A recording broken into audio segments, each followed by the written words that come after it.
खूबसूरती तो सबको पसंद है, लेकिन खूबसूरती के पीछे भी एक खतरनाक चेहरा भी होता है। ऐसा ही हुआ था कुची साको ओना के साथ। इसके ऊपर एक बहुत डरावनी कहानी भी है। और जापान में, जी हाँ, जापान में ये आज की डेट में भी ये भूत बन के सबको ये मिस्टीरियस तरह से मार देती है।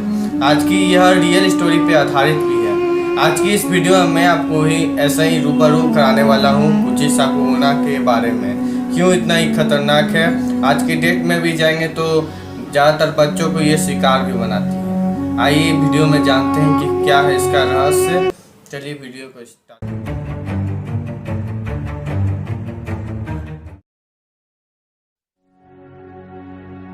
1970 और 1980 का दशक था। वो जापान एक तरफ प्रगति की ओर बढ़ रहा था और एक तरफ डर की खौफ में अंधेरे में जी रहा था। खूबसूरती एक ऐसी चीज है जो लोगों को आकर्षित करती है अपनी ओर खींचने का, और खूबसूरती के पीछे एक डरावना चेहरा भी होता है जो ये लोगों को अंदर ही अंदर डरा के रख देता है और दिमाग में छप भी जाता है। खूबसूरती नाम का ये शब्द हर लोग को ये भाता है, लेकिन इसके पीछे भी एक रसमय चेहरा छुपा हुआ रहता है। जी हाँ, एक औरत जो अपने साथ सवालों को लेके गलियों में भटकती थी, जापान की गलियों में भटकती थी। जो उसका सवालों का जवाब नहीं देता था वो बेमौत मरता था। जी हाँ, बेमौत मरता था वो इंसान, वो बच्चे। अगर कोई उसके पास जाए, अगर वो जो औरत जाए, अगर पूछे कि मैं सुंदर हूँ या नहीं, अगर आप नहीं में जवाब देंगे तो आप मरेंगे, हाँ में जवाब देंगे तो उसका डरावना चेहरा देखने के बाद तो मरना ही मरना है। वो औरत कोई और नहीं, उसका नाम था कुची साको ओना। औरत यानी कुची साको ओना ये अपने चेहरे पर सर्जिकल मास्क लगा के घूमती थी। जी हाँ, सर्जिकल मास्क लगा के घूमती थी और ज़्यादातर वो छोटे बच्चों को अपना शिकार बनाती थी, क्योंकि अगर छोटे बच्चे उसके साथ खेल रहे, वो मास्क लगाए हुई है, उससे जाके वो औरत कुची साको ओना वो उस बच्चे से जाके पूछती क्या मैं सुंदर हूँ या नहीं। सुनने में तो ये बहुत मामूली सवाल लगता है, लेकिन ये मामूली सवाल आपका जान भी ले सकता है। ये बच्चे से ये पूछती थी क्या मैं सुंदर हूँ या नहीं। अगर बच्चे नहीं में जवाब देते थे तो वो बिना मास्क उतारे ही उसका कैंची से ये ओठ काट देती थी।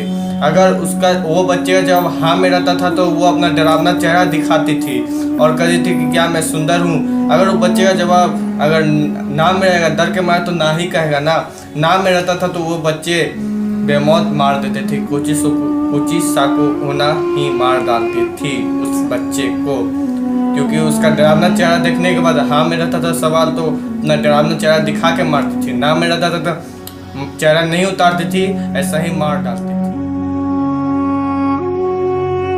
ओना का चेहरा दो हिस्से में बटा हुआ था, मानो को कोई बीच में तलवार चला दिया है, बीच से चीरा हुआ था। जी हाँ, कुची साको ओना का चेहरा एकदम दो हिस्सों में बटा हुआ था, लेकिन वो मास्क पहनती थी तो वो अपने आप सुंदर दिखने लगती थी। और सुंदर इसलिए दिखती थी कि ये कोई उसका शिकार, अपने शिकार को ढूंढती थी कि मैं, ये पूछती थी पहले कि मैं सुंदर हूँ या नहीं। हाँ में जवाब रहा तो वो ये चेहरा दिखा के मारेगी, मास्क उतार देगी, अपना चेहरा डरावना दिखाएगी। अगर मार दी, कैंची से काट दी तो आप बेमौत मर जाएंगे, चेहरा देख के मरेंगे। अगर आप नहीं में जवाब देंगे तो मास्क ये नहीं उतारेगी, आप बिना चेहरा दिखाए वो आपको मार डालेगी। ये था ये कुची साको ओना के बारे में। 1970 में यह बला टला नहीं और बढ़ते जा रहा था दिन पर दिन हर बच्चे की मौत होते जा रही थी, और इससे लिए लोग अपने बच्चों को स्कूल नहीं भेजते थे, अपने घर में ही रखते थे। अगर स्कूल भेजना था तो उन्हें पुलिस प्रोटेक्शन की ज़रूरत थी।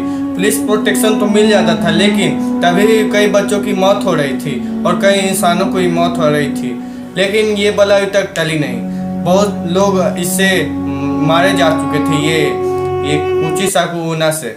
कुची साको ओना तो एक डरावनी औरत थी ही, लेकिन इसके पीछे एक डरावनी कहानी भी है। आज सुनना चाहेंगे इसके पीछे क्या है, सुन के आप भी चौंक जाएंगे। आइए इसकी रियल स्टोरी पर ध्यान देते हैं। क्यों कुची साको ओना ये आज की डेट में सब बच्चे को मार रही है, सब इंसानों को खून के दुश्मन बन गई है। चलिए इसका रियल कहानी मैं आपको बताता हूँ। होती है जापान की एक छोटे गांव से 1200 से 80 के दशक में ये घटना हुई थी। उस गांव में एक सुंदर खूबसूरत औरत रहती थी और उसका पति एक था, वो योद्धा था। वो एक दिन युद्ध करने के लिए, ये युद्ध में भाग लेने के लिए गया था, ठीक ना। और युद्ध करके जैसे ही वो घर आया और देखा कि जो कुची साकोना जो खूबसूरत औरत थी, खूबसूरत औरत के नाम से जानी जाती थी, वो घर में किसी पराये मर्द के साथ ये रिलेशनशिप कर रही थी। अचानक वो उसका पति देख लेता है और उसी दौरान वो तलवार अपना निकालता है और ये दोनों तरफ ओट काट देता है और बोलता है कि अब तुम्हारी खूबसूरती पर नाश था ना, अब देखो कौन तुम्हारी खूबसूरती पर देखता है। वो काट के उसी समय वो चल देता है। लेकिन कुची साकोना बहुत अंदर से निराश हो जाती है। वो अपने आईने की तरफ देखती है कि मैं इतना बदसूरत हो गई हूँ। बहुत रोती है अपना चेहरा को देख के, क्योंकि उसको चेहरा से काट देता है। ये चेहरा पूरा एकदम यहाँ से बीच से ऐसे काट देता है। वो देख के बहुत रोती है और क्या करती है, कैंची से पूरा अपना चेहरा को काट लेती है और वहीं पर वो मर जाती है। और करीब 800 साल दशक के बाद ये कुची साकोना फिर रिटर्न लेती है और लोगों को ये उसी तरह मारती है जैसे उसका पति मारा था, ये कैंची से काट के, ओठ को काट के। सवाल पहले पूछती है कि मैं खूबसूरत हूँ कि नहीं। खूबसूरत होने का नाज अभी भी उसको सताता है, इसीलिए वो पूछती है, हर लोग से पूछती है कि क्या मैं सुंदर हूँ कि नहीं। इसके पीछे यही रहस्यमय कहानी थी। मेरी वीडियो ये जानकर आपको कैसा लगा, ये कुची साकोना के बारे में। यह डरावनी औरत है। जापान में आप जाए तो गलियों में ना भटकें। अगर गलियों में भटकेंगे तो कुची साकोना के सामना होगा। ना आप ना में जवाब देंगे, ना आप हाँ में जवाब देंगे। आप वहाँ से चुपचाप भाग जाइएगा। अगर भागने का कोशिश करें तो वो आपको मार डालेगी। इससे अच्छा है कि जापान के देश में कोई सुरक्षित जगह जाके रहिएगा, घूमिएगा, एंजॉय कीजिएगा, ऐश कीजिएगा, मौज कीजिएगा, जो करना है कीजिएगा। मेरी वीडियो आपको पसंद आई होगी, चैनल कर दीजिएगा सब्सक्राइब, वीडियो कर दीजिए लाइक। मिलते हैं किसी और वीडियो, तब तक के लिए।